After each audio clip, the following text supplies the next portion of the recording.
నమస్తే, welcome to YoYo TV. Delimitation పై గత కొంతకాలంగా తమిళనాడు ముఖ్యమంత్రి స్టాలిన్ సీరియస్ గా ఉన్నారు. ఈ అంశంపై దక్షిణాది రాష్ట్ర రాజకీయ పార్టీలు కలిసికట్టుగా పోరాటం చేయాలని పిలుపునిచ్చారు. ఈ నేపథ్యంలోనే దేశంలోని అన్ని ప్రాంతీయ పార్టీలకు సీఎం స్టాలిన్ ఆహ్వానం పలికారు. సీఎం స్టాలిన్ చెన్నైలోని ఐటీసీ గ్రాండ్ చోళా హోటల్ వేదికగా రాష్ట్రాల అఖిలపక్ష సమావేశాన్ని ఏర్పాటు చేశారు. ప్రధానంగా డీలిమిటేషన్ పై హాజరైన నాయకులు వారి తమ అభిప్రాయాన్ని తెలపనున్నారు. అయితే దక్షిణాది రాష్ట్రాల అఖిలపక్ష సమావేశానికి తెలంగాణ ముఖ్యమంత్రి రేవంత్ రెడ్డి, పిసిసి అధ్యక్షుడు Mahesh Kumar Goud, BRS party working president KTR, మాజీ మంత్రి జగదీష్ రెడ్డి హాజరయ్యారు. ఈ సమావేశానికి దక్షిణాది రాష్ట్రాల నుండి 20 మందికి పైగా కీలక నేతలు హాజరయ్యారు. అయితే ఈ సమావేశంలో భాషా ఉద్యమంపై కూడా స్టాలిన్ గళమెత్తనున్నారని సమాచారం. వివిధ రాష్ట్రాల భాషల్ని గౌరవిస్తూ వారు కూర్చునే కుర్చీలపై ఆయా ప్రాంతీయ భాషలోనే వారి పేర్లు రాసి ఉండటం ఆసక్తిగా మారింది. కేంద్రంపై చాలా రోజుల నుండి హిందీ భాషపై అలాగే డీలిమిటేషన్పై స్పందిస్తున్నారు ఎంకే స్టాలిన్. కేంద్రం తీసుకునే నిర్ణయం వల్ల దక్షిణాది రాష్ట్రాలకు కేంద్రంలో రాజకీయ ప్రాధాన్యం తగ్గనుందని స్టాలిన్ ఆందోళన వ్యక్తం చేస్తున్నారు. జనాభా ప్రాతిపదికగా డీలిమిటేషన్ జరిగితే దక్షిణాది రాష్ట్రాలు నష్టపోతాయని స్టాలిన్ వాదిస్తున్నారు. బీజేపీ కక్షపూరితంగా దక్షిణాది రాష్ట్రాల పార్లమెంటు స్థానాలు తగ్గించడానికి ప్రయత్నిస్తోందని మండిపడుతున్నారు. ఇలా జరిగితే దేశ రాజకీయాల్లో ఎక్కువ పార్లమెంటు స్థానాలు కలిగిన నార్త్ ఎంపీ స్థానాలు కీలకంగా మారతాయని సీఎం స్టాలిన్ ఆందోళన వ్యక్తం చేస్తున్నారు. డీలిమిటేషన్తో మొత్తం దక్షిణాదిన ఉన్న రాష్ట్రాలకు సీట్లు తగ్గి అతిపెద్ద రాజకీయ నష్టం జరుగుతుందని విశ్లేషణలున్నాయి.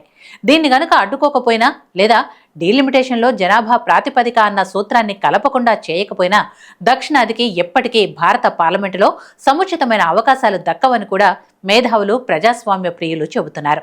ఈ నేపథ్యంలో డీలిమిటేషన్ మీద గత కొంతకాలంగా గళం వినిపిస్తున్న తమిళనాడు ముఖ్యమంత్రి డీఎంకే అధినేత స్టాలిన్ ఈ కీలకమైన సమావేశాన్ని నిర్వహిస్తున్నారు.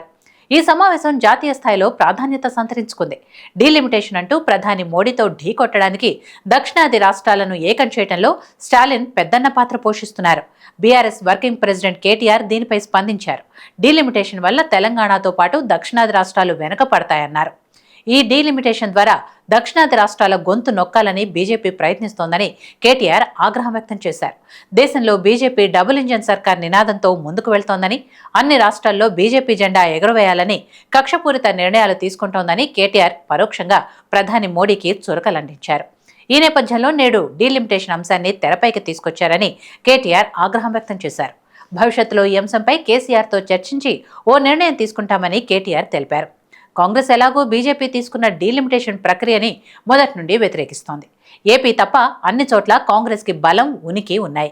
కేటీఆర్ని పంపడం ద్వారా కేసీఆర్ వ్యూహాత్మకంగా వ్యవహరించనున్నారు. ఈ భేటీకి జగన్ దూరంగా ఉండటమే కాకుండా ఈ సమావేశానికి పార్టీ నుండి ఎవరూ హాజరు కాకపోవడం చర్చనీయాంశంగా మారింది. దక్షిణాది రాష్ట్రాలకు ఈ డీలిమిటేషన్ ద్వారా నష్టం కలగకుండా చూడాలని ఇప్పటికే వైఎస్ జగన్మోహన్ రెడ్డి లేఖ రాశారు. ఇక ఎన్డీఏకు జగన్ మద్దతు తెలుపుతున్నారనే అభిప్రాయాలు వినపడుతున్నాయి. మరి వైసీపీ స్టాండ్ ఏంటో తెలియాల్సి ఉంది. ఏది ఏమైనా బీజేపీకి వ్యతిరేకంగా ఇండియా కూటమిలోని కీలక భాగస్వామి అయిన స్టాలిన్ నిర్వహిస్తున్న మీటింగ్కు బీఆర్ఎస్ హాజరవటం అంటే రాజకీయంగా బీజేపీకి ఒక జర్క్ ఇవ్వాలని భావించే ఇలా చేసింది అని కూడా అంటున్నారు. అయితే తెలంగాణ ముఖ్యమంత్రి రేవంత్ రెడ్డి అధిష్టానం ఆదేశాల మేరకు స్టాలిన్ నిర్వహించిన డీలిమిటేషన్ భేటీకి హాజరయ్యారని సమాచారం.